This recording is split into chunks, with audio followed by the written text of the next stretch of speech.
Hello Stampers, this is Marie Bennett. I'm an independent Stampin' Up! Demonstrator, and in this video I'm going to show you some cute little accordion fold mini albums that I've made using some of Stampin' Up's designer series paper and Whisper White cardstock. And I'm just kind of showing you some of the different albums that I made with one set of designer series paper.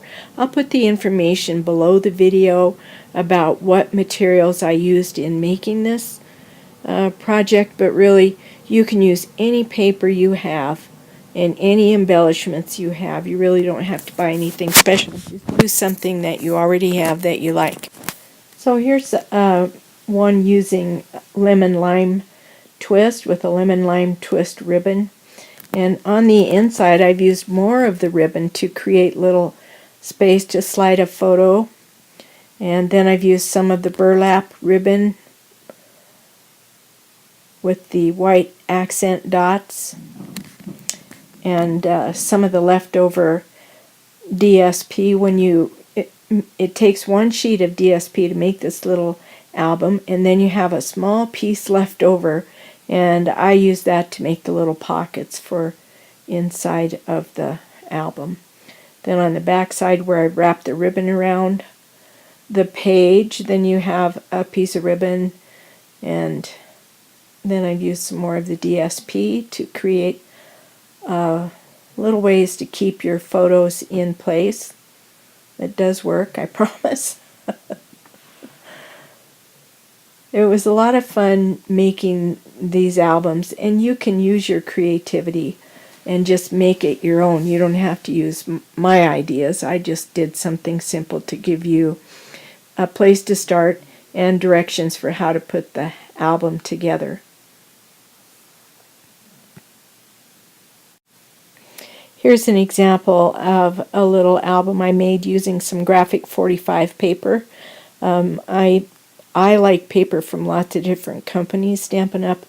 Is my favorite paper for quality and coordination of colors, and just the suites they put together are so amazing. But I also love graphic 45 paper, and so a lot of their paper collections are especially designed for scrapbooking or 3D projects, and this is just one that I thought would be really cute as a mini album.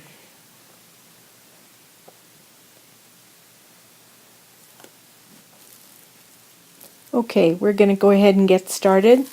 The first thing we're going to do is take a piece of chipboard backing paper out of this pack of gold foil paper that I got from Stampin' Up!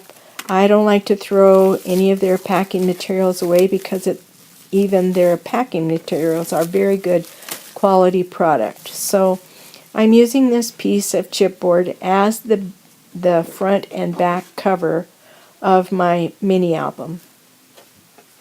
This chipboard measures 12 by 12, but sometimes the measurement is a little off, so you might want to measure and make sure yours is 12 by 12.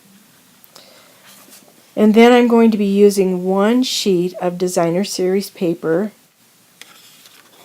and other than a little bit of glue, that's all the materials you're going to need to make this mini album, excluding of course whatever embellishments you want to use in the album to make it really cool.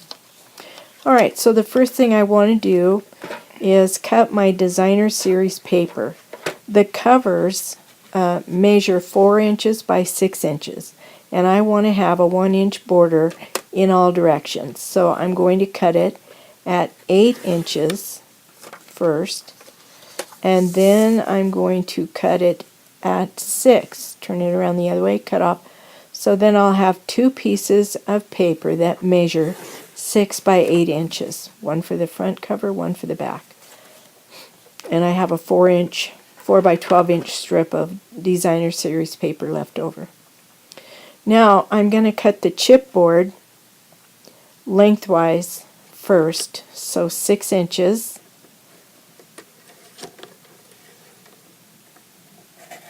You have to apply a little pressure, and then I'm going to cut it into 4-inch pieces. So I'll get 6 4-inch pieces from this piece of chipboard, which is enough to make 3 mini albums. Alright, we need to cut now the edges that go on the pages in the mini album. And the page is 5 3/4 inch long. So I need to cut a piece of designer series paper off at 5 3/4 inches. And then I'm going to cut that in, cut off 4 1-inch pieces. And as you can see, I use the 1-inch mark that is to the right until I get to the last piece to the right of the blade. And the last piece, if it was a perfect world, would just be 1 inch, but it's just barely slightly off. So I'm going to put it at 1 inch and shave that edge off. Probably don't have to do that, but that's who we are. And now each piece needs to be scored. If I was smart, I would have scored it at 1/2 inch and then cut it at 1 inch. But I didn't. So now I'm going to score it all 4 pieces at 1/2 inch. And so I'll score the floral side of the paper 2 pieces, and then I'll turn the other 2 over and score the other side of the paper.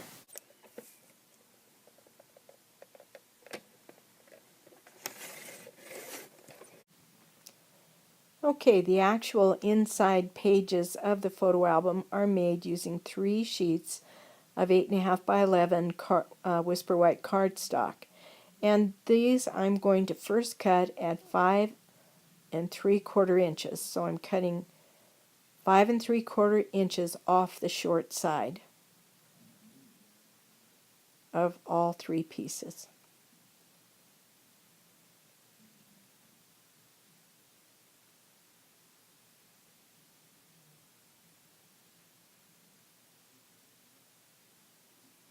Alright, now I'm going to turn it the other way, and the first step is to score.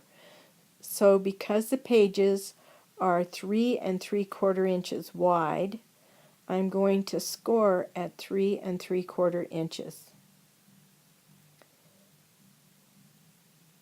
And then I'm going to move the paper so that the score line is at 3 3/4 inches. And then I'm going to cut it off. And I'm going to do that with all 3 sheets of Whisper White cardstock. Okay, I have one more thing to do with the trimmer before I put it away. I'm going to score at 1 inch on around all 4 edges of both pieces of designer series paper that go on the cover of the mini album. And because I want the back cover different from the front, I'm scoring on the opposite side of the page that goes on the back cover. Okay, we're ready to start getting things put together. So using my paper snips, I'm cutting on the score line on the long side of the designer series paper right up to where the score lines cross. And then after I get all 4 of those cuts made, I'll turn the paper end to end, and at an angle I'm going to cut right to where my first trim ended. And I'm doing this to create a kind of a fake mitered corner, because I like it to cover entirely the chipboard that it's glued to, and I was having a hard time getting my mitered corners to line up, so I just cheated by only mitering one edge and not the other edge. So I do that with both pieces of designer series paper, and then they're ready to glue to the chipboard. Before I start gluing, though, I want to fold along the score line on both pieces of designer series paper. Okay, now we're ready to start gluing. I like to use the Tombow monoliquid glue. Gives me lots of time for moving stuff around if I don't do it right the first time. I put the glue on the paper because I find it's much easier to line the chipboard up to match the folds on the paper than to try to get the folds on the paper in the right spot on the chipboard. I don't know if that makes sense, but anyway, so I put it on that way, press it down so it makes good contact, and then I apply glue to the flaps, making sure that I get plenty of glue on the corners. Okay, I'm going to let the glue on those flaps kind of get tacky, and while that's going on, I'll repeat the process on the next piece of designer series paper, and then we'll glue the flaps down. Okay, while I'm waiting for this second one to get tacky, we'll get back to the first one. Now I'm going to add more glue to the chipboard because I really don't want this project to come unglued, and I do expect that because it's a photo album it could get handled quite a bit. So I put some glue all around the edges there, a little extra in the corners, and then starting with the long edge I apply pressure and get as good a contact as I can between the designer series paper and the chipboard. Make sure that it's very smooth, got good edges, the contact is good all the way around, and I repeat that process on all of the edges of both pieces of chipboard. And here you can see the fake mitered corners, and the coverage is pretty good. I don't see any chipboard peeking out there where my miters didn't meet. So I'm real happy with that way of doing the corners on these chipboard covers. Now that the covers are done, we can start working on the inside pages. So you have 3 pieces of cardstock, each one scored in the middle, and so the next thing I want to do is fold along the score lines, and then I'm going to take those small strips of designer series paper that I cut, and I'm going to glue them on the edges of these pages so that I can have one long continuous piece of paper. But the first thing I need to do, of course, is fold on the score lines and add some glue.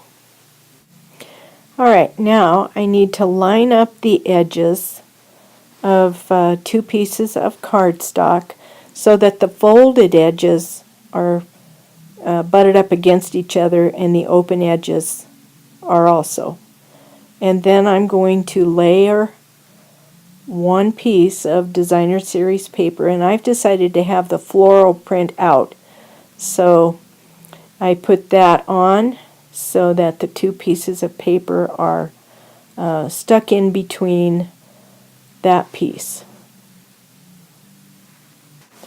Okay, now I'm going to repeat the process with the last of the 3 pieces of cardstock. So I have glue on my designer series paper, and I stick those 2 edges in there and press the paper down. Make sure you get a good seal, nice and smooth. And now all 3 pieces of designer series paper are stuck together into one big long piece. And you can see where it's going to attach to the cover of the album. Now we're going to turn the cardstock strip over, and we're going to glue those last 2 strips of designer series paper to the seams that were made when we joined the 3 pieces of cardstock together. Alright, so now I've got all of the joining seams from the cardstock covered with the Designer Series paper. And what we need to do now is attach this to the covers of the album, and then all that's left is just embellishing it and making it look just the way you want it to look. So for this process, I cut the pages so that there would be about a 1/8 inch border all around the booklet, the cover of the booklet. So I'm going to put some glue on the front page of cardstock, especially focusing on the corners. And I don't get real heavy-handed with the glue because I think it sticks better if it's a little bit lighter layer, but I want there to be plenty of glue. So first I focus on the corners, and then I make sure there's a little bit of glue on all of the paper. Get the edges good. There we go. And now I'm going to layer this onto the cover of the album just the way I do greeting cards. So I want there to be about a 1/8 inch border all the way around. And so I just focus on the top edge, the bottom edge, and the left-hand edge. If they're all about the same, then I'm trusting that the back edge is going to work out. And it did. So then I want to apply some pressure and stick that cardstock down really good. Give the glue some time to adhere. And then when that's done, I'm going to do the same thing on the back. The back cover is a little different in how I go about getting it on, but the same process with the glue.